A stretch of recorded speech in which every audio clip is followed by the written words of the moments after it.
तर कोल्हापूरमध्ये राहुल गांधी येणार आहेत आणि यावेळी छत्रपती शिवाजी महाराजांच्या पूर्णाकृती पुतळ्याचं सुद्धा ते उद्घाटन करणार आहेत। या संदर्भातली अधिकची माहिती आपण जाणून घेणार आहोत आमचे प्रतिनिधी प्रताप नाईक यांच्याकडून। प्रताप, कशा पद्धतीची तयारी करण्यात आलेली आहे?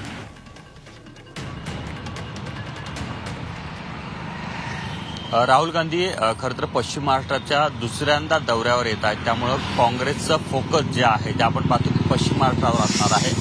एकूणच आपण पाहतो की 2 दिवसांचा राहुल गांधींचा दौरा होता, पण तो मात्र आता अवघ्या 4 तासावर येऊन घेतलेला आहे। कारण 8:45 वाजता ते कोल्हापुरात पोहोचत आहेत आणि 1 वाजताच्या दरम्यान ते परत दिल्लीकडे रवाना होत आहेत। पण या दरम्यान जे कार्यक्रम आयोजित केलेले होते त्या सर्व कार्यक्रमांना राहुल गांधी यांची उपस्थिती असणार आहे। साधारण 9 वाजता हॉटेल सयाजी इथं ते पोहोचणार आहेत आणि त्याच्यानंतर कसबावाडा इथल्या भगवा चौकात छत्रपती शिवाजी महाराजांचा जो पूर्णाकृती पुतळा उभा केलेला आहे त्याचं उद्घाटन ते करणार आहेत। आणि शाहू समाधी स्थळाला भेट दिल्यानंतर तिथं अभिवादन केल्यानंतर हॉटेल सयाजी इथं आपण पाहतो की संविधान सन्मान संमेलन जे आहे त्याला ते उपस्थित राहणार आहेत आणि तिथे मार्गदर्शन करून पुन्हा ते दिल्लीच्या दिशेने रवाना होणार आहेत। एकूणच आपण पाहतोय की कुठेतरी काँग्रेसचा फोकस पश्चिम महाराष्ट्रावर असल्याचं स्पष्टपणे दिसतंय। कारण काही दिवसापूर्वीच सांगलीमध्ये राहुल गांधी येऊन गेलेले आहेत आणि आता कोल्हापुरात आल्यामुळे कार्यकर्त्यांमध्ये मोठा उत्साह जो आहे तो पाहायला मिळतोय।